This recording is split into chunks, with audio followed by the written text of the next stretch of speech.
सारथी।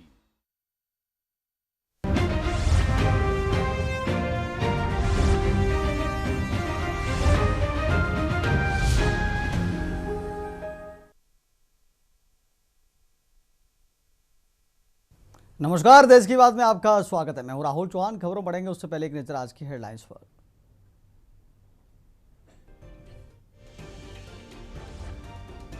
दिल्ली में 24 और 25 अगस्त को आयोजित होगा 9वां राष्ट्रीय सुरक्षा रणनीति सम्मेलन। गृह मंत्री अमित शाह समेत देश भर के सुरक्षा अधिकारी होंगे शामिल। केंद्रीय चुनाव आयोग की टीम पहुंची लखनऊ। मुख्य चुनाव आयुक्त ज्ञानेश कुमार के नेतृत्व में 2027 के चुनाव की तैयारियों का लेंगे जायजा। पुणे के गूंज कार्यक्रम में बोले राहुल गांधी, समाज में महिलाओं को आगे बढ़ने से रोकने के लिए होता है हिंसा का इस्तेमाल। 80% महिलाएं करती हैं उत्पीड़न का सामना।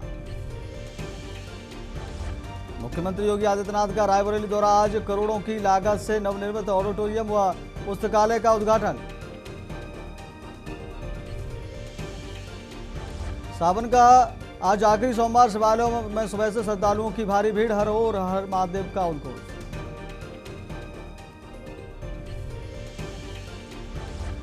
मानसून का जोर जारी। दिल्ली, यूपी, एमपी समेत 17 राज्यों में भारी बारिश, आंधी तूफान का अलर्ट। 9वां राष्ट्रीय सुरक्षा रणनीति सम्मेलन सीईसी उत्तर प्रदेश में। आप देख रहे हैं की न्यूज, खबरों का सारथी।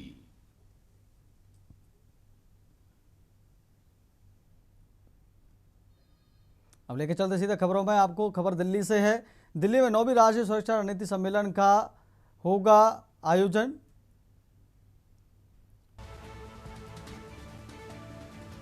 चौबीस और 25 अगस्त को आयोजित होगा सुरक्षा सम्मेलन। केंद्रीय गृह मंत्री अमित शाह सुरक्षा सम्मेलन में होंगे शामिल। कॉन्फ्रेंस को संबोधित करेंगे गृह मंत्री अमित शाह। दिल्ली में 9वीं राष्ट्रीय सम्मेलन होगा।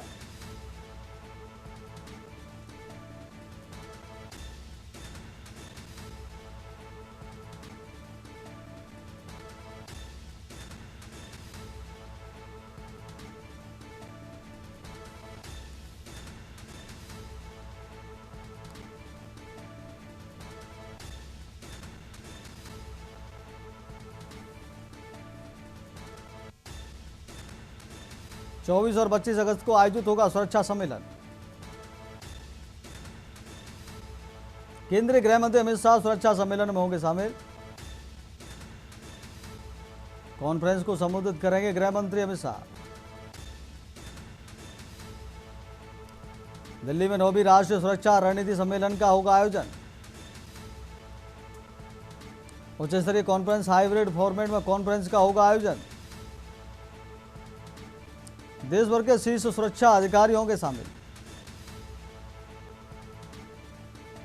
फिजिकली और वर्चुअली दोनों माध्यमों से जुड़ेंगे अधिकारी। दिल्ली से खबर आपको बता रहे हैं। दिल्ली में 9वीं राष्ट्रीय सुरक्षा रणनीति सम्मेलन का होगा आयोजन। 24 और 25 अगस्त को आयोजित होगा सुरक्षा सम्मेलन। केंद्रीय गृह मंत्री अमित शाह सुरक्षा सम्मेलन में होंगे शामिल।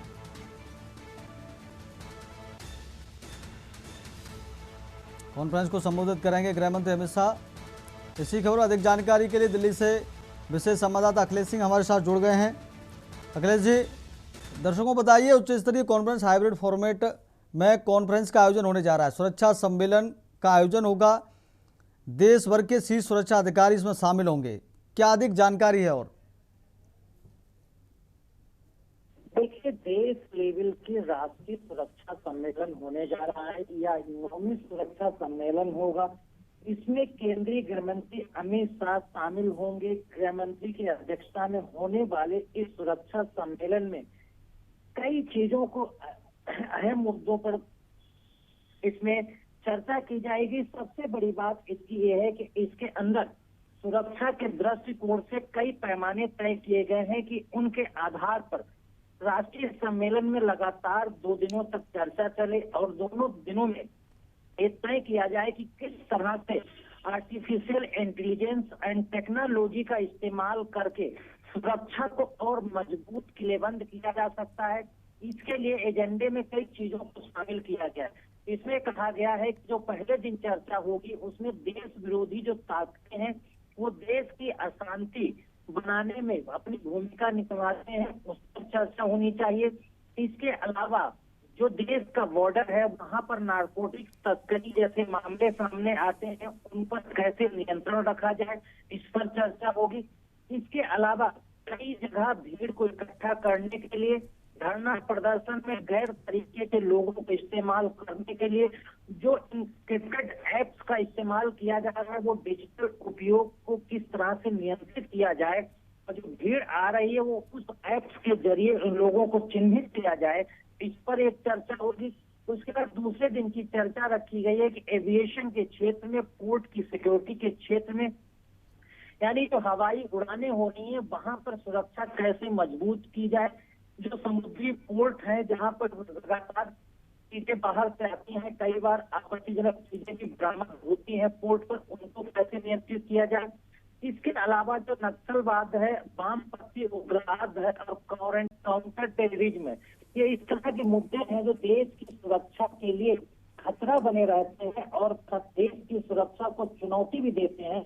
इनसे कैसे निपटा जाए, इन पर कैसे नियंत्रण किया जाए और इनको किस तरह से पूरी तरह से समाप्त किया जाए, और इसमें जो लोग संलिप्त हैं, जिस तरह से टेक्नोलॉजी का इस्तेमाल करके इसको बढ़ाया जाता है, उस पर काउंटर अटैक करके पूरी तरह से नष्ट नाबूद किया जाए और इसमें डिजिटली और वर्चुअली दोनों तरह से कार्रवाई की जाए और निगरानी भी रखी जाए ताकि देश की सुरक्षा में किसी तरह का कोई समझौता और खतरा उत्पन्न ना हो।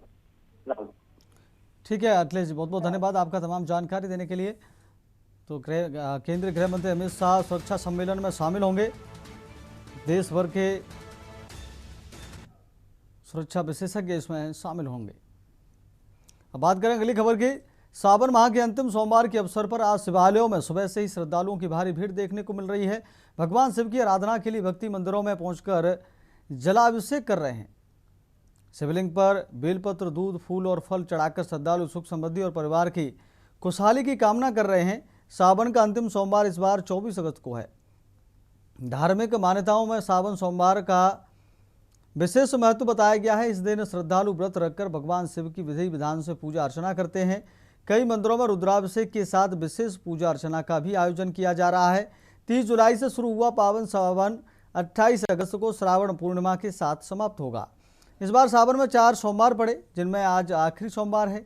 अंतिम सोमवार को लेकर मंदिर प्रबंधनों की ओर से पहले से ही विशेष तैयारियां की गई हैं। सुबह से मंदिर परिसरों में हर हर महादेव और ओम नमः शिवाय के जयकारे गूंज रहे हैं। श्रद्धालु कतारों में लगकर भगवान शिव के दर्शन और पूजा कर रहे हैं। भीड़ को देखते हुए कई प्रमुख मंदिरों में सुरक्षा व्यवस्था भी बढ़ाई गई है। मान्यता है कि सावन में भगवान शिव की भक्ति और आराधना करने से मन को शांति मिलती है और भोलेनाथ की कृपा प्राप्त होती है। अंतिम सोमवार होने के कारण श्रद्धालुओं के खासा उत्साह नजर आ रहा है और मंदिरों में पूरे दिन भक्ति में माहौल बने रहने की उम्मीद है।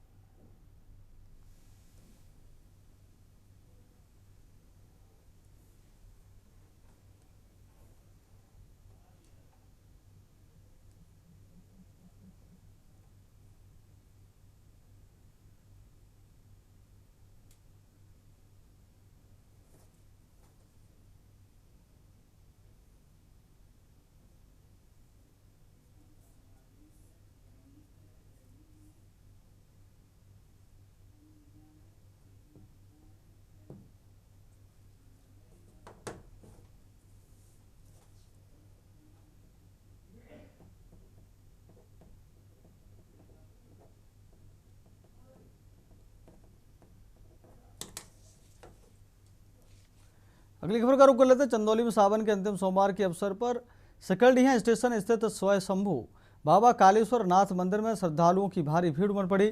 तड़के सुबह से ही मंदिर में जलाभिषेक के लिए भक्तों की लंबी कतारें देखने को मिली। हर हर महादेव के जयकारों से मंदिर परिसर गूंज उठा। बाबा कालेश्वर नाथ के दर्शन और जलाभिषेक के लिए चंदौली जनपद के विभिन्न क्षेत्रों के साथ साथ बिहार से भी बड़ी संख्या में श्रद्धालु पहुंचे। श्रद्धालुओं की भीड़ को देखते हुए जिला प्रशासन पूरी तरह मुस्तैद नजर आया। मंदिर परिसर और आसपास के क्षेत्रों से में सुरक्षा एवं व्यवस्था को लेकर विशेष इंतजाम किए गए हैं। सावन के अंतिम सोमवार पर बढ़ने वाली भीड़ को देखते हुए प्रशासन की ओर से रूट डाइवर्जन भी लागू किया गया है ताकि श्रद्धालुओं की आवाजाही सुचारू बनी रहे और यातायात व्यवस्था प्रभावित न हो। प्रशासन और पुलिस की निगरानी में श्रद्धालु बाबा कालेश्वर नाथ का जलाभिषेक कर रहे हैं। मंदिरों में पूरे दिन भक्तों की भीड़ रहने की संभावना है।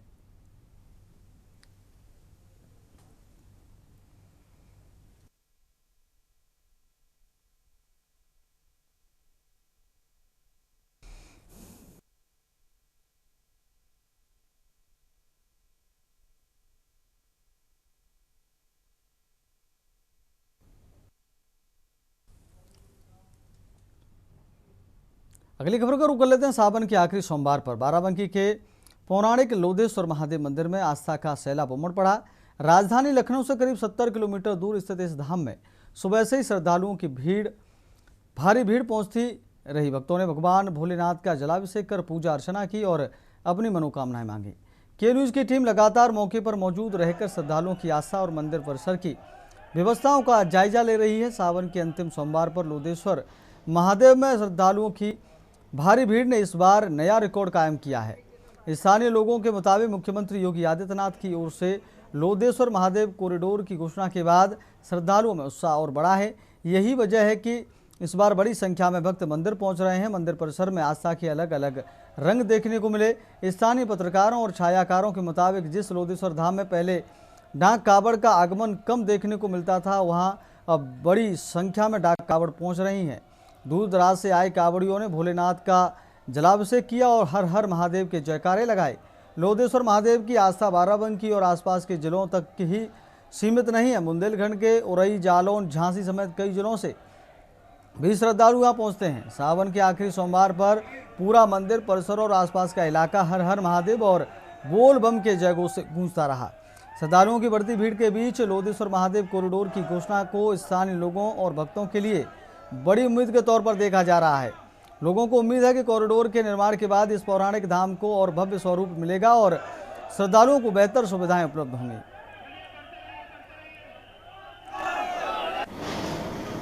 पवित्र श्रावण मास का चौथा सोमवार है और हम लोग इस समय मौजूद हैं जनपद बाराबंकी के रामनगर तहसील में स्थित पौराणिक लोधेश्वर महादेव मंदिर में। सोमवार की देर रात्रि ही कपाट खुल गए। रात का लगभग 2 बजे का समय हो रहा है। लगातार यहाँ भक्तों की भारी भीड़ जमा होती जा रही है। पिछले 3 सोमवार के मुकाबले अगर कहा जाए तो इस बार ये भीड़ बहुत ज्यादा हो चुकी है। आंकड़ा बता पाना भी मुश्किल हो रहा है। स्थिति ये हो चुकी है, आप मेरे पीछे देख सकते हैं, लगातार लोग दर्शन करने के लिए, जलाभिषेक करने के लिए महादेव का लाइनों में लगे हैं। पुलिस बल भी अपना काम कर रहा है, लगातार वो अपनी ड्यूटी कर रहे हैं। 1000 से अधिक की फोर्स को जो है यहाँ डिप्लॉय किया गया है सुरक्षा के दृष्टिगत और मेंटेनेंस के दृष्टिगत, ताकि किसी तरह की भक्तों को असुविधा ना होने पाए। साथ ही साथ यहाँ पर पुरुषों के अलावा सामने आप देखिए महिलाओं की लाइन है, बड़े बुजुर्ग हैं, बच्चे भी हैं जो जलाभिषेक करने आए हैं। डाक कावड़ भी आप देख सकते हैं पीछे से जा रही है। लेकिन इस बार की जो भीड़ है वो इतनी ज्यादा हो चुकी है कि बाराबंकी के पुलिस अधीक्षक अर्पित विजयवर्गीय खुद मोर्चा संभाल रहे हैं और लगातार यहाँ पर मौजूद पुलिसकर्मियों को निर्देशित कर रहे हैं। बहुत ज्यादा संख्या में भीड़ इकट्ठा है और लगातार ये भक्तों का तांता जो लगा है महादेव के जयकारों का, यहाँ पर महादेव के बम बम भोले के जय घोषों से पूरा परिसर गुंजायमान है। हम प्रयास करेंगे कुछ भक्तों से बात करने का, उनकी श्रद्धा जो यहाँ से जुड़ी है, क्या उनका मानना है और क्या वो कहना चाहते हैं। क्या नाम है आपका? संदीप कुमार। कहाँ से आए? बड़ा गांव से। बड़ा गांव से पहली बार आए? नहीं, हर साल आते हैं। अच्छा, आज की स्थिति जो देख रहे हैं, बढ़िया व्यवस्था कैसी है? बढ़िया व्यवस्था है आज की। और अब तो महादेवा कॉरिडोर भी बनने जा रहा है, क्या कहना चाहिए? योगी जी की सेवा के मैंने बढ़िया है। योगी जी की सेवा है जो है बढ़िया है। सरकार सही काम कर रही है। अच्छा, क्या नाम है आपका? पीयूष सिंह। पीयूष, आप कब से आ रहे हैं? हम हर सावन हर सोमवार आ रहे हैं। अच्छा, अभी व्यवस्था ठीक लग रही है? बहुत अच्छी, बहुत अच्छा, 1 नंबर। बाबा की सरकार में बहुत अच्छी व्यवस्था। देखिए, ये भक्त हैं जो जलाभिषेक करने के लिए लाइन में लगे हैं और इनका कहना है कि पिछले कई बार से ये यहाँ आते हैं, दर्शन करते हैं, जलाभिषेक करते हैं, लेकिन जो इस बार की व्यवस्थाएं हैं उनसे वो काफी संतुष्ट नजर आ रहे हैं। और उनका ये भी कहना है कि इस बार जो उत्तर प्रदेश की योगी आदित्यनाथ की सरकार है उसके काम से ये काफी प्रसन्न भी है। बाराबंकी से के न्यूज के लिए मैं राहुल त्रिपाठी। अब सावन के सोमवार में जीरो ग्राउंड से हमारे संवाददाता जीरो ग्राउंड पर मौजूद है और सभी संवाददाताओं का स्वागत कर लेते हैं और जान लेते हैं कि क्या आज भक्ति का माहौल है, मंदिरों में कैसी भीड़ देखी जा रही है। तो राघवेंद्र पांडे संवाददाता अमेठी से हमारे साथ लाइव जुड़े हुए हैं, ज्ञानेश कुमार संवाददाता इटा से हमारे साथ लाइव जुड़े हैं, ज्ञान सिंह संवाददाता बदायूं से हमारे साथ लाइव जुड़े हैं,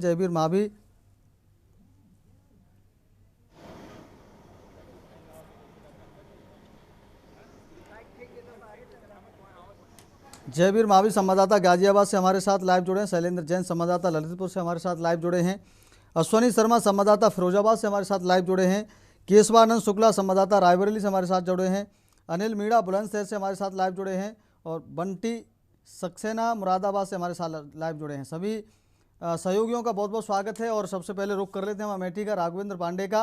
राघवेंद्र, सबसे पहले बताइए इस वक्त मंदिर में कैसी स्थिति है? चाहूंगा जैसे कि आज सावन का अंतिम सोमवार है, ऐसे में जो भक्तों की भीड़ है वो सुबह 4 बजे से ही मंदिरों में जो है पूजा अर्चन जो है दर्शन कर रही है। निश्चित रूप से अगर बात की जाए तो पूरे श्रावण मास में पवित्र पावनी माँ गंगा के जल को जो है श्रद्धालु वहां से ला के मंदिरों में शिव को जलाभिषेक करने के पश्चात जो है वो भगवान शिव को मनाने में जो है लगे थे। आज ऐसे में आज मैं एक ऐसे मंदिर पे उपस्थित हूँ जिस जो कि 16वीं शताब्दी में जो है अस्तित्व में आया है, लोगों को पता चला है। फिलहाल अगर कहा जाए तो यहाँ पर भगवान शिव जो है अपने बाल रूप में जो है यहाँ पर स्थापित हैं। अभी श्रद्धालुगण यहाँ भी जो है वो पूजा अर्चन करके भगवान शिव को मनाने में लगे हैं। निश्चित रूप से बात की जाए तो जो पूरा पवित्र श्रावण मास है वो ऐसे में भगवान शिव के लिए जो है विशेष पूजा अर्चन करने का महत्व है और कई श्रद्धालु जो है सुबह से लेकर सुबह 4 बजे से ही लेकर जो है अभी तक लगे हैं। राघवेंद्र, क्या सुबह से ही श्रद्धालुओं की लंबी कतारें लग रही हैं?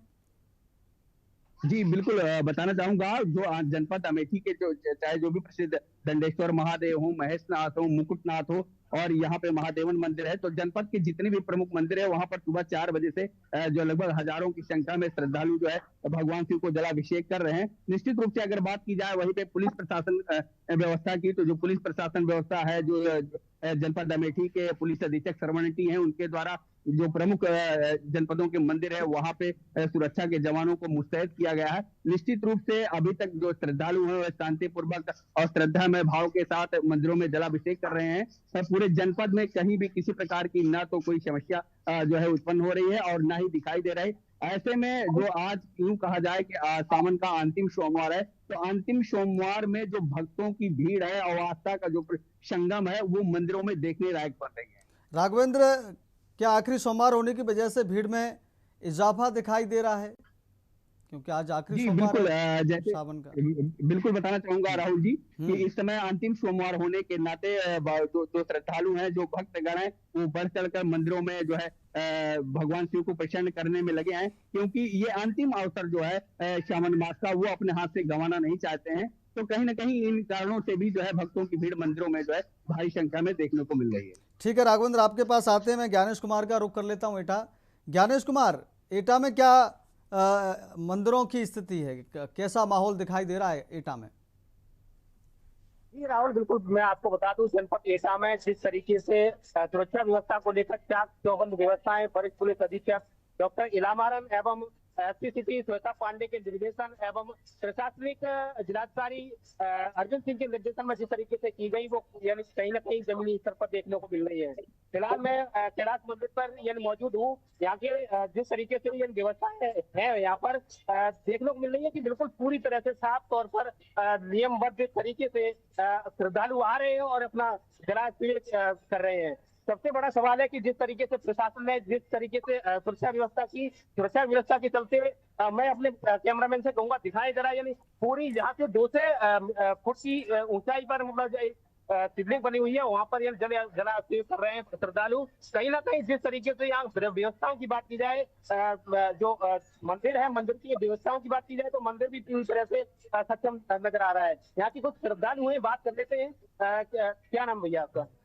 भगवती प्रसाद। अच्छा, किस तरीके की यहाँ पे मतलब व्यवस्था देखने को मिल रही है? एकदम सही है। क्या यानी यहाँ पे ये मान्यता है इस अपने जो मंदिर की कृपा करते हैं। आप कहाँ से आए? मैं यहाँ से सीधा से अच्छा, वैसे व्यवस्था एकदम चाक चौबंद है, कोई दिक्कत तो नहीं है। क्या नाम है आपका? है अनुष्का। अनुष्का, आप यहाँ मंदिर में आई हैं दर्शन करने के लिए, क्या कहना चाहेंगे आप? अच्छा है मंदिर, मंदिर अच्छा है। अरे कोई व्यवस्था है मतलब सब ठीक है? क्या नाम है आपका? जिस तरीके से आप ये मतलब यहाँ पे मंदिर में आई है और क्या व्यवस्थाएं रही है यहाँ पर?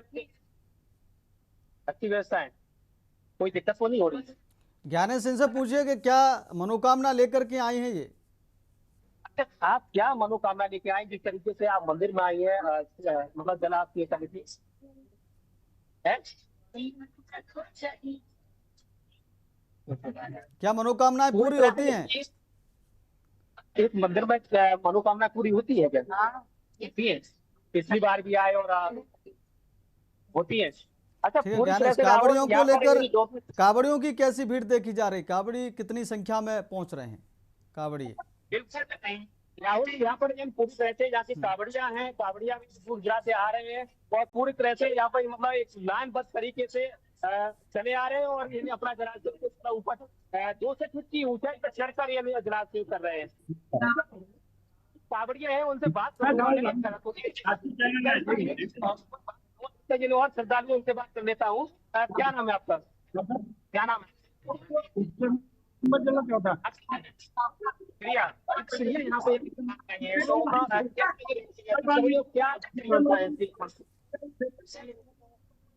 नहीं बोल क्या आपका नाम क्या है? विनीता। अच्छा विनीता, यहाँ पे मंदिर में आ गए आप, क्या मान्यताएं हैं इस मंदिर की? ये लाइट चल रहा है। मनोकामना मनोकामना पूर्ति होती है, पूरी होती है। अच्छा, किस तरीके से यहाँ की व्यवस्था है कि ये करेंगे आप? तो एकदम बढ़िया है। अच्छा, जिस तरीके से मैं राहुल जी आपको दिखाना चाहूंगा जिस तरीके से ये कावड़िया है मतलब आप करेंगे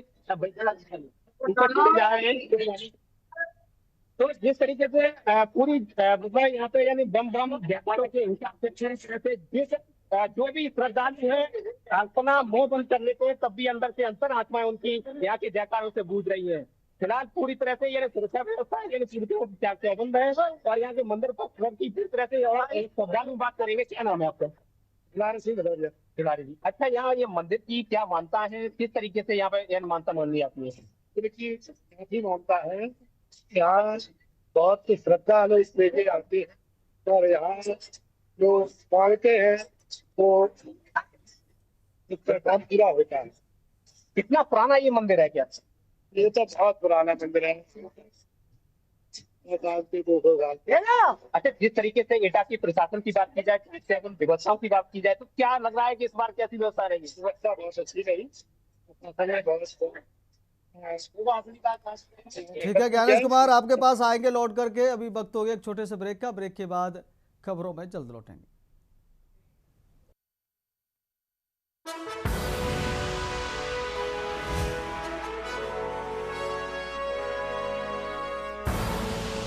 आप देख रहे हैं के न्यूज खबरों का। ब्रेक के बाद फिर आपका बहुत स्वागत है और सीधे लेकर चलते हैं आपको सावन का जो आखिरी सोमवार है। हमारे सहयोगी जीरो ग्राउंड से मौजूद हैं, तो सीधा रुख कर लेते हैं मुरादाबाद। बंटी हमारे साथ मौजूद हैं। बंटी, कैसी तस्वीरें हैं मुरादाबाद में भक्तों की? जो आखिरी सोमवार पर शिवालयों में श्रद्धालुओं का कितना सैलाब है? मंदिरों के आसपास यातायात व्यवस्था कैसी है बंटी?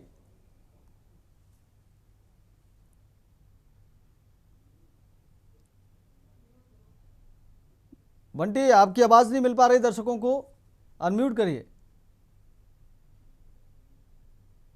सर मैं आपको बता दूं कि मुरादाबाद का बहुत प्रसिद्ध मंदिर है, कई साल पुराना मंदिर है। यहाँ पर सुबह से ही जल अभिषेक चल रहा है। आप बात करते हैं यहाँ पर जो सिद्ध भक्त है उनसे बात करते हैं, मंदिर की जो प्रतिष्ठा है उसका भी है, तब से मंदिर चल रहा है। क्या नाम है आपका? संजीव है मेरा। अच्छा, क्या मनोकामना है आपकी? मेरी मनोकामना तो ये है कि सनातन को जागृत होना चाहिए। इस सावन यात्रा को पौराणिक काल से ये आज चल रही है। पहले हमारे ऋषि मुनि हजारों साल की तपस्या करते थे, अब कलयुग में 3 दिन में वो फल प्राप्त कर सकता है जो हजारों साल में हमारे ऋषि मुनि तपस्या करते थे। लेकिन इस कांवड़ का हमारे मजाक बना रखा है। कांवड़ यात्रा में ये नशा करते हैं, डीजे की साउंड इतनी ज्यादा होती है कि सभी कांवड़ियों को दिक्कत होती है, सभी रास्ता वालों को दिक्कत होती है। तीसरा ये है कि जो हमारे भगवान को भगवान के रूप में, मनुष्य को भगवान के रूप में बनाकर जो नृत्य कराते हैं, मैं आपके चैनल के माध्यम से पूरे देश में ये निवेदन करता हूँ, इसे बिल्कुल रोक लगना चाहिए, नहीं तो हम आगे प्रशासन को साथ में लेकर हम इसका पुरजोर विरोध करेंगे। पूरे महीने सावन को लेकर क्या आस्थाएं रहती है कांवड़ियों की? कांवड़ियों की आस्था तो रहती है, लेकिन वो मूल तत्व को भूल गए हैं। इस तपस्या का इतना महत्व है कि अपनी मनोकामना पूर्ण करने के लिए आदमी संकल्प करके एक यात्रा पूरी करते तो उसकी मनोकामना पूरी हो सकती है। बस सब शुद्ध मन से, शुद्ध आचरण से और शुद्धता में ये जल लेकर के आए, एक बार में मैं अपनी गर्दन चला सकूंगा और उसकी मनोकामना पूरी ना हो। अगर विश्वास करता है भगवान महादेव में तो पूरी समस्या उसकी पूर्ण हो जाएगी। सावन का आखिरी सोमवार है, यहाँ पर देखा जाए तो नगर निगम की इतनी बड़ी कमी है, साफ सफाई की व्यवस्था ठीक नहीं है, गंगा स्तर है। नगर निगम वैसे कई जगह लगा हुआ है, यहाँ पे नहीं व्यवस्था है। वैसे मैं योगी महाराज का और पूरे उत्तर प्रदेश प्रशासन का दिल से धन्यवाद देता हूँ। उन्होंने कांवड़ यात्रा में बहुत सहयोग किया है। हमारा बंजारा भी चला था, उसमें भी पूरा सहयोग रहा है, उसमें सफाई का ध्यान दिया था नगर निगम ने। अच्छा, योगी जी ने जगह जगह फूल बरसाते नहीं, यहाँ तो नहीं बरसाए हैं, लेकिन आगे वो आएंगे, यहाँ देखेंगे यहाँ का महत्व। यहाँ भी बहुत उनके भक्त हैं, तो वो आएंगे। अच्छा, मंदिर प्रशासन में पुलिस की व्यवस्था कैसी है? पुलिस प्रशासन की विशेष व्यवस्था है। हमारा बेटा जब गया था तब भी थाने से फोन आया था, पुलिस वाले आए थे, और अब दोबारा। ठीक है बंटी, आपके पास आएंगे, अब रुक कर लेते हैं। जयवीर मावी का गाजियाबाद। जयवीर, गाजियाबाद में सुबह से भक्तों की क्या स्थिति है? कितनी लंबी कतारें श्रद्धालुओं की देखी जा रही हैं? क्योंकि सावन का आखिरी सोमवार है और देखा जाता है कि आखिरी सोमवार को भक्त अपने मनोकामना लेकर पहुंचते हैं और जलाभिषेक करते हैं। तो गाजियाबाद में क्या स्थिति है? राहुल, देहात क्षेत्र के टीला गांव में मौजूद हूँ और शिव मंदिर में आप मेरे पीछे तस्वीरों में भी देख पाएंगे जो श्रद्धालु हैं वो अपने इष्ट देव को मना रहे हैं। आज सोमवार है, सावन का आखिरी सोमवार है, जिसको लेकर जो भक्त हैं, जो श्रद्धालु, उनमें विशेष उत्साह यहाँ पर देखने को मिल रहा है। और देहात क्षेत्रों में, क्योंकि हमने पिछले जो सोमवार से हमने लगातार शहरी क्षेत्रों से दिखाया था कि जो भक्त है उनकी जो लाइनें थी वो दिखाई थी दुधेश्वरनाथ मंदिर, लेकिन इस बार मैं टीला शहबाजपुर गांव के मंदिर के बाहर हूँ और श्रद्धालु हैं, यानी कि यहाँ की बात करें तो आसपास के ग्रामीण क्षेत्र से यहाँ पर बड़ी संख्या में लोग पहुंचते हैं और अपने इष्ट देव को मनाते हैं और वहीं अपनी मनोकामना पूर्ति की प्रार्थना भी करते हैं। आपको बता दें कि इस मंदिर का जो इतिहास है, पौराणिक इतिहास है, लगभग 500 साल पुराना ये मंदिर है और इस मंदिर में दूर दूर से आसपास के गाँव की बात करें या तमाम जो ग्रामीण क्षेत्र के जो लोग हैं आप पहुंचते हैं और अपनी मनोकामना की पूर्ति करते हैं। आज जयवीर, क्या दिल्ली एनसीआर से भी श्रद्धालु दर्शन करने के लिए पहुंच रहे हैं? देखिए, जैसा कि मैंने बताया कि ये ग्रामीण क्षेत्र का मंदिर है और इस मंदिर में दूर दूर से जो आसपास के ग्रामीण क्षेत्रों की हम बात करें, बड़ी संख्या में महिलाएं हो या पुरुष हो, बड़ी संख्या में पहुंचते हैं। और यहाँ पर विशेष बात ये भी है कि जो मंदिर प्रशासन है, जो मंदिर की जो कमेटी है, जो उनके वॉलंटियर है, वो सारी व्यवस्थाएं संभालते हैं। किसी तरह का कहीं कोई भीड़ नहीं होती है या कहीं तो धक्का मुक्की की संभावनाएं नहीं है। बड़ी संख्या में महिलाएं यहाँ पर पहुंचती हैं और अपने इष्ट देव को मनाती हैं। तो आज सोमवार है, इसको लेकर बड़ी संख्या में, हालांकि हर प्रत्येक सोमवार को यहाँ पर ऐसे ही जो ग्रामीण है वो पहुंचते हैं, लेकिन सोमवार सावन का होने के कारण यहाँ पर जो विशेष उत्साह कहें या विशेष जो मनोकामना की बात है, इसको लेकर श्रद्धालु यहाँ पहुंचे हैं और अपने इष्ट देव को मना रहे हैं। तो सुबह से ही यहाँ पर लंबी लंबी लाइनें लगी हैं और यहाँ पर जो बात करें तो भक्त दिन भर आते हैं और शाम तक यहाँ पर ऐसे ही भक्तों की जो लाइनें हैं वो लगी रहती हैं। जयवीर, कावड़िए कितनी संख्या में पहुंच रहे हैं? जयवीर, देखिए राहुल, जो हम कावड़ियों की बात करें तो जो दिल्ली एनसीआर का जो क्षेत्र होता है, यहाँ पर जो कावड़ की जो यात्रा है उसका एक विशेष तरीके का महत्व होता है। वो 15 दिन यहाँ पर चलती है, यानी कि जब सावन शुरू होता है उसके बाद इसे यहाँ से निकलकर दिल्ली, राजस्थान, हरियाणा तमाम अन्य प्रदेशों के जो कांवड़िए हैं वो गुजरते हैं। उसके बाद जब सिंह चौदस हो जाती है, यानी महाशिवरात्रि के दिन यहाँ पर जो कांवड़िए यात्रा है वो समापन हो जाती है, क्योंकि यहाँ पर लगातार कांवड़ चलती है। जैसे अन्य जगह की हम बात करें, वहाँ पर सोमवार से सोमवार जो कांवड़ का महत्व होता है, लेकिन यहाँ पर लगातार 15 दिन तक कांवड़ यात्रा होती है। उसके बाद महाशिवरात्रि में इस कांवड़ यात्रा का समापन हो जाता है और जो तमाम भक्त है अपनी अपनी मनोकामनाओं को लेकर शिवालय पहुंचते हैं, वहाँ पर भगवान भोलेनाथ की पूजा अर्चना करते हैं और अपनी मनोकामनाओं की जो पूर्ति है उसकी बात करते हैं। तो कहीं ना कहीं जो यहाँ पर जिस तरह से शिवालय, ठीक है जयवीर, आपके पास आएंगे। अभी हम शैलेंद्र जैन संवाददाता ललितपुर का रुख कर लेते हैं। शैलेंद्र, ललितपुर में क्या स्थिति है? मंदिरों में कितनी लंबी कतारें श्रद्धालुओं की जलाभिषेक करने के लिए सुबह से ही लंबी कतारें लग जाती हैं, तो कितने बजे से श्रद्धालुओं की वहाँ लंबी कतारें लगना शुरू हो गई थी? अभी कितनी श्रद्धालु संख्या में मंदिरों में जलाभिषेक करने के लिए पहुंच रहे हैं? आपके पीछे क्या तस्वीरें हैं वो दर्शकों आप दिखाइए।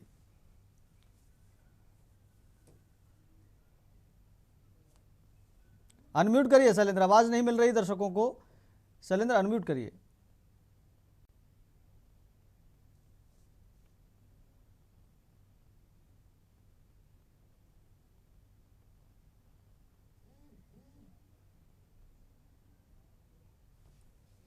आज आखिरी सोमवार है।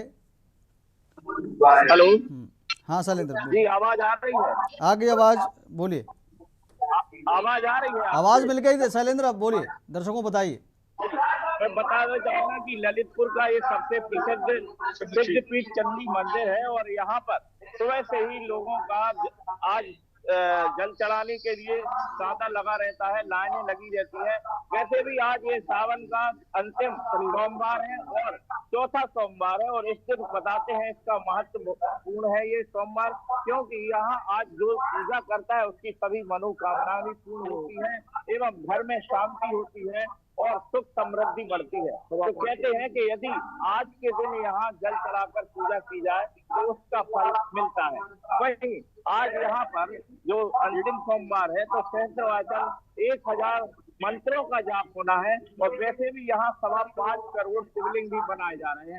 लेकिन प्रत्येक वर्ष यहाँ हर सावन के महीने में शिवलिंग बनाए जाते हैं, पार्थिव शिवलिंग बनाए जाते हैं और फिर लोग बड़े उत्साह के साथ इसे लेकर वहाँ उनका अंतिम वो बनाने के लिए पहुंचते हैं। तो मैं बता दूं कि यहाँ पर जो पुलिस की व्यवस्था है वो भी चाक चौबंद है, क्योंकि यहाँ महिलाओं का सबसे ज्यादा यहाँ पर आता है और आप देखते होंगे कि पूजा परिक्रमा में सबसे अधिक महिलाएं प्रतिभाग करती हैं। पुरुष लोग आते हैं लेकिन उनकी संख्या उनके अनुपात में कम ही होती है। अब आप देखें कि लगातार हमारे पीछे जो मंदिर है यहाँ पर भीड़ देख रहे होंगे आप कि देखें कितने लोग यहाँ पर आ रहे हैं जल चढ़ाने। शैलेंद्र, मैं आपके पीछे देख रहा हूँ श्रद्धालु भी मौजूद हैं, उनसे आप बात करिए, उनसे पूछे कि क्या जो आपने बताया कि 5.25 करोड़ शिवलिंग जो है बनाए जाते हैं, तो क्या इस बार जो है क्या मान्यता है और क्या जो शिवलिंग बनाए जाएंगे वो कितनी संख्या में इस बार बनाए जा रहे हैं? इस बार 5.25 करोड़ शिवलिंग बनाए जा रहे हैं जी। और लगातार यहाँ जो महिलाएं हैं वो अपना काम करके घर के बाद सीधे यहीं बैठती हैं और यहाँ शिवलिंग बनाती हैं। अब हम यहाँ के जो श्रद्धालु हैं जो चढ़ाने जा रहे हैं उनसे भी हम बात करते हैं कि आप बताएं क्या है महत्व। यहाँ 2011 से शिवलिंग बनाए जा रहे हैं, 1 महीने का कार्यक्रम चलता है, 5.25 करोड़ हर साल बनाए जाते हैं। अभी तक 40 करोड़ शिवलिंग बन चुके हैं। महाराज जी का उद्देश्य है कि अभी 1 करोड़ तक ले जाना है हमको, और रोज शाम को आरती और अभिषेक होता है। सारे दिन सब लोग मिट्टी के शिवलिंग बनाते हैं और शाम को अभिषेक आरती होती है जी। इनका कहना है कि करोड़ शिवलिंग बनाए जा चुके हैं और प्रति वर्ष ये निरंतर चलता रहेगा। यहाँ के जो महंत जी हैं उनका कहना है कि यहाँ पर 1 अरब के लगभग शिवलिंग बनाने का संकल्प लिए हुए हैं। शैलेंद्र, क्या और श्रद्धालुओं से आप बात कर सकते हैं, क्या उनसे पूछ सकते हैं कि कांवड़िए पहुंच रहे हैं, उनकी कितनी संख्या में कांवड़िए पहुंच रहे हैं और उनकी सुरक्षा व्यवस्था के कैसे इंतजाम है? संख्या यहाँ सैकड़ों में आती है और सुबह 4 बजे से ही यहाँ पर आना शुरू हो जाता है और 24 घंटे यहाँ मंत्रों का जाप और शिवलिंग निर्माण किए जा रहे हैं। आप देखेंगे हमारे साथ ये भी मौजूद है। पता क्या नाम है आपका? कुमार तिवारी, यही रहता हूँ सिद्धपीठ चंडी मंदिर धाम के पास। यहाँ पे पार्थिव शिवलिंग बनाए जा रहे हैं, 5 करोड़ बना है, 2011 से लगातार बनाए जा रहे हैं। सुबह शाम के समय शिवलिंगों की पूजा होती है और यहाँ पे एक सहस्त्र पूजन है शंकर जी का, जो 12 बजे से 2 बजे तक चलेगा। धन्यवाद। ठीक है शैलेंद्र, आपके पास आते हैं, मैं रुक कर लेता हूं फिरोजाबाद। अश्वनी शर्मा हमारे साथ मौजूद हैं, तो फिरोजाबाद का रुक कर लेते हैं। अश्वनी, फिरोजाबाद में क्या स्थिति है? मंदिरों में कितनी लंबी कतार में जो है श्रद्धालु पहुंच रहे हैं और उनकी सुरक्षा व्यवस्था के कैसे इंतजाम है? अश्वनी।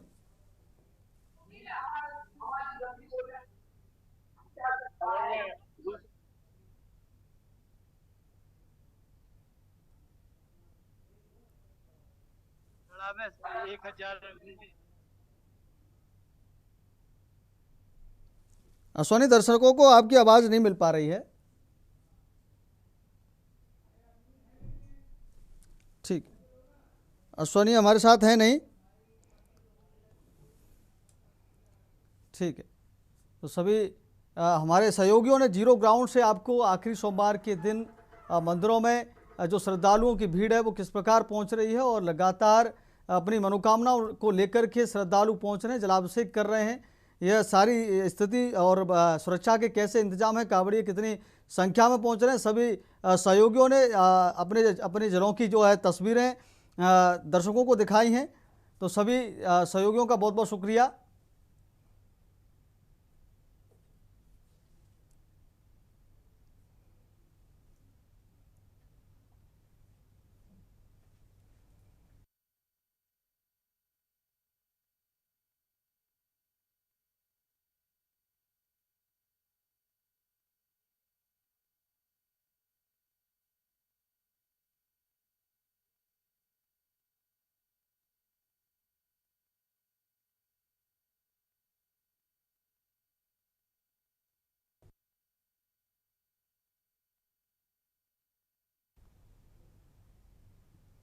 अब रुक कर लेते अगली खबर का।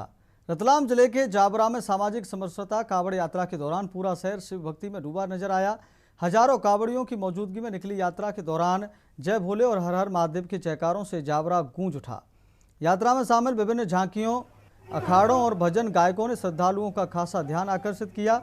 सामाजिक समरसता कांवड़ यात्रा 22 अगस्त को श्री मनकामेश्वर महादेव मंदिर से शुरू हुई। ग्रामीण क्षेत्रों से होते हुए यात्रा देर शाम जाबरा शहर पहुंची। यहाँ श्री जगन्नाथ महादेव मंदिर में दर्शन के बाद कांवड़ यात्रा शहर के प्रमुख मार्गों से आगे बढ़ी। यात्रा के दौरान जगह जगह मंच लगाकर कांवड़ियों का स्वागत किया गया। आतिशबाजी के साथ श्रद्धालुओं ने यात्रा का स्वागत किया। झांकियों और अखाड़ों के साथ भजन गायकों की प्रस्तुतियों ने माहौल को भक्तिमय बना दिया। राजस्थानी भजन गायक गोकुल शर्मा ने सांवलिया सेठ के भजनों से श्रद्धालुओं को मंत्रमुग्ध किया। कांवड़ियों के जय भोले और हर हर महादेव के जयघोष से पूरा शहर शिवमय हो गया।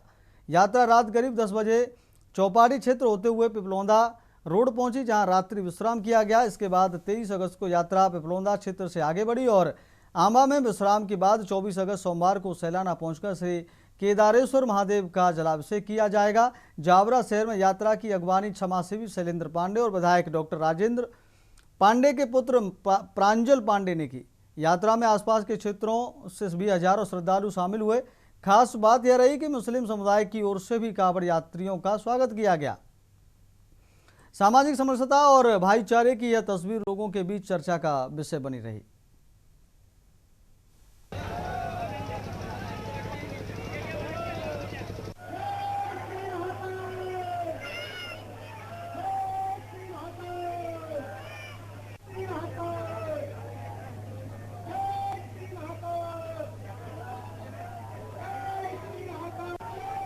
सामाजिक समरसता कांवड़ यात्रा वाकई में समाज में एक ही सामाजिक रस में सब रच जाए और सभी सनातनी उसमें एकत्रित हो, ये भाव तो बिल्कुल सामाजिक समरसता का था, शिव भक्त सेवा समिति का था।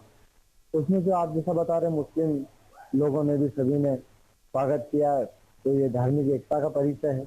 हमारे जावरा में वैसे भी हर समय से शांति रही है। धार्मिक एकता का परिचय है और देश सबसे ऊपर आता है। देखा गया है कल नगर भ्रमण से बाबा महाकाल स्वयं जावरा बता रहे थे, बड़ा उत्साह के साथ में नगर भ्रमण हुआ है। प्रकार देखिए, उज्जैन की जो यात्रा निकलती है, महाकाल तो महाकाल है, लेकिन बहुत से लोग उसे देखने नहीं जा पाते हैं, बहुत से लोग वहां तक पहुंच नहीं पाते हैं। अब रुकेंगे छोटे से ब्रेक के लिए। ब्रेक के बाद खबरों में जल्द हाजिर होंगे।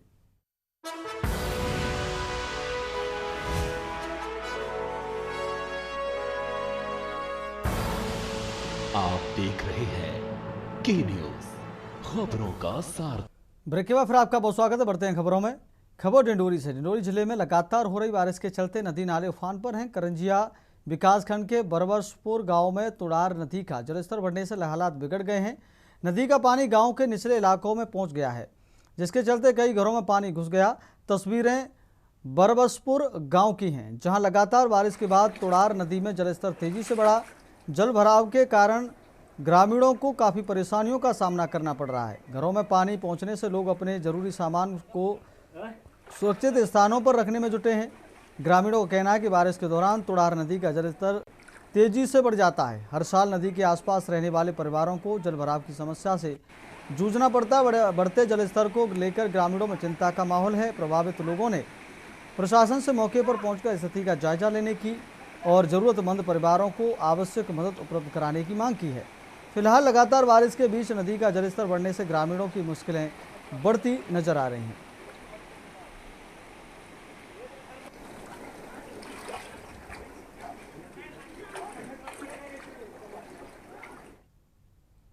अब अगली खबर का रुख कर लेते हैं। रोहतक जिले के सांपला शहर में लंबे समय से चल रही सफाई कर्मचारियों की हड़ताल के बीच नगर पालिका प्रशासन ने कूड़ा उठान और सफाई अभियान शुरू कर दिया। ड्यूटी मजिस्ट्रेट एवं सांपला तहसीलदार गुलाब सिंह की निगरानी में नगर पालिका प्रशासन और पुलिस की मौजूदगी में शहर के अलग अलग कूड़ा पॉइंट से कूड़ा उठाने का काम शुरू कराया गया। कूड़ा उठाने के लिए पहुंची प्रशासन की टीम और हड़ताल पर बैठे सफाई कर्मचारियों के बीच कथित तौर पर बहस और कहासुनी हो गई।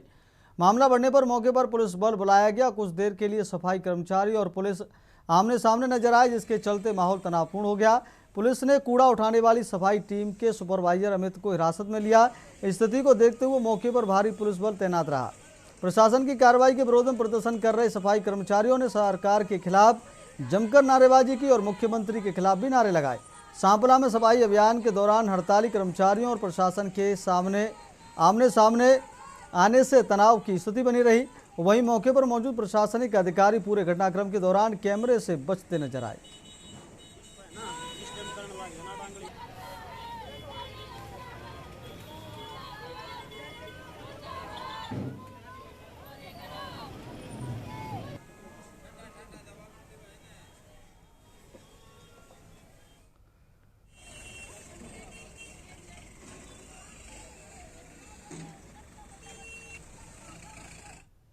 अब अगली खबर की बात कर लेते हैं। रायबरेली में आज मुख्यमंत्री योगी आदित्यनाथ का दौरा है। मुख्यमंत्री सुबह करीब 10 बजे रायबरेली पहुंचेंगे। पुलिस लाइन स्थित हेलीपैड से कार के जरिए शहीद स्मारक रोड पहुंचेंगे, जहां करोड़ों रुपए की लागत से नवनिर्मित ऑडिटोरियम और पुस्तकालय का उद्घाटन करेंगे। इसके बाद मुख्यमंत्री नेहरू नगर स्थित स्वतंत्रता संग्राम सेनानी राणा बेनी माधव बख्श सिंह की प्रतिमा पर पुष्पांजलि अर्पित करेंगे। आज राणा बेनी माधव बख्श सिंह की जयंती भी है। मुख्यमंत्री इसके बाद फिरोज गांधी कॉलेज के मैदान में आयोजित विशाल जनसभा को संबोधित करेंगे। इस दौरान रायबरेली की जनता को करीब 879 करोड़ रुपए की विभिन्न विकास परियोजनाओं की सौगात दिए जाने की तैयारी है। मुख्यमंत्री के दौरे और जनसभा को आगामी विधानसभा चुनाव के मद्देनजर भी अहम माना जा रहा है। सीएम के आगमन को लेकर प्रशासन और पुलिस की ओर से सुरक्षा समेत सभी तैयारियां पूरी कर ली गई हैं।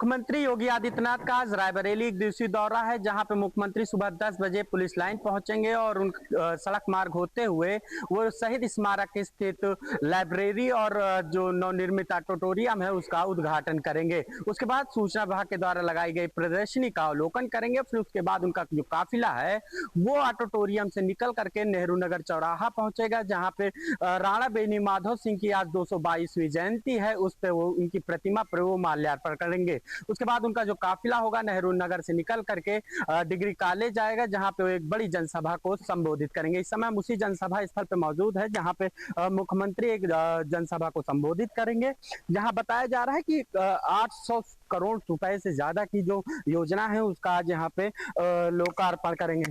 उसके बाद बताया जा रहा है कि जनसभा में जो है करोड़ों लाखों जो भीड़ है वो आने की उम्मीद जताई जा रही है। आपको बता दें कि 2027 विधानसभा चुनाव को लेकर के मुख्यमंत्री का ये जो दौरा है वो काफी अहम माना जा रहा है। केशवानंद शुक्ला के न्यूज रायबरेली।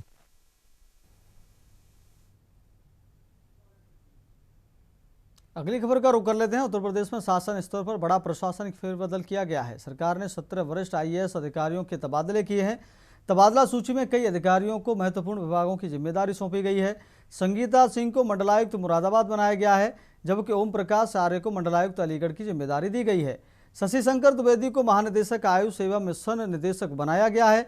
डॉक्टर दीपा राव को राजस्व परिषद में सदस्य प्रशासनिक की जिम्मेदारी मिली है। प्रेम कुमार उपाध्याय को आयुक्त ग्राम्य विकास और डॉक्टर राजशेखर को सचिव नियोजन एवं महानिदेशक अर्थ एवं संख्या बनाया गया है। योगेश कुमार को जल निगम ग्रामीण का प्रबंध निदेशक, जबकि कुमार प्रशांत को आयुक्त एवं निबंधक सहकारिता की जिम्मेदारी सौंपी गई है। गुरुला श्रीनिवासलू को सचिव राज्य सूचना आयोग बनाया गया है। इसके अलावा देवेंद्र कुमार पांडे को विशेष सचिव उपभोक्ता मामले में बनाया गया है। विवेक श्रीवास्तव को विशेष सचिव पशुधन और ओम प्रकाश राय को विशेष सचिव उच्च शिक्षा की जिम्मेदारी दी गई है। प्रशासनिक फेरबदल को शासन स्तर पर कामकाज में बदलाव और विभागीय जिम्मेदारियों के पुनर्गठन से जोड़कर देखा जा रहा है।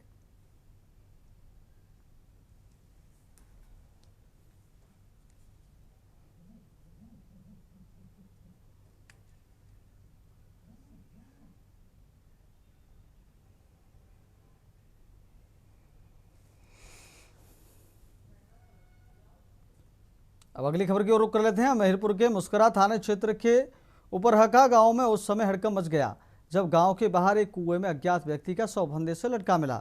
बताया जा रहा है कि कुएं के ऊपर लगे पेड़ से शव कुएं के अंदर लटका हुआ था। स्थानीय लोगों की नज़र जब कुएं में लटके शव पर पड़ी तो उन्होंने तत्काल पुलिस को सूचना दी। सूचना मिलते ही पुलिस मौके पर पहुंची और शव को कब्जे में लेकर बाहर निकलवाया। पुलिस के मुताबिक शव कई दिन पुराना बताया जा रहा है। मृतक की पहचान अभी नहीं हो सकी है। पुलिस ने शव को पोस्टमार्टम के लिए भेज दिया है और मृतक की पहचान कराने के प्रयास किए जा रहे हैं।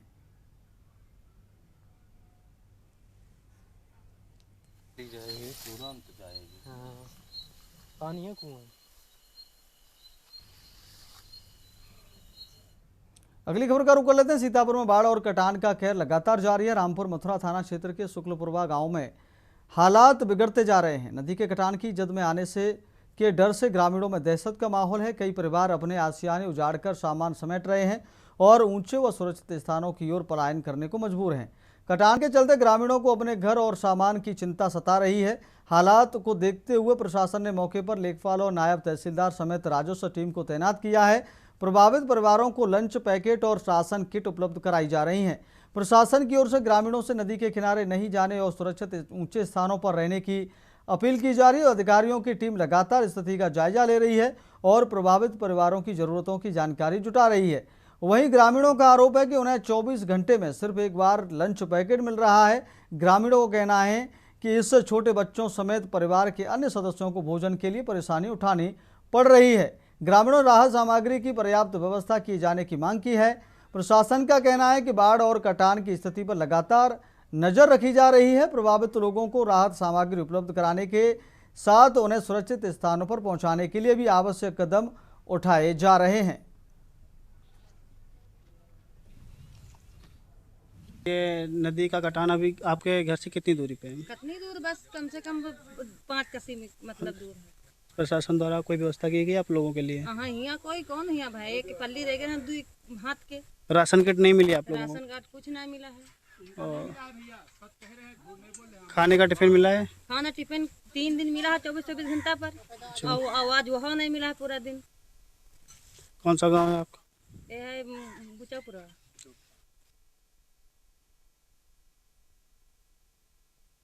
के साथ इतना ही, देखते रहिए के न्यूज़ इंडिया। नमस्कार।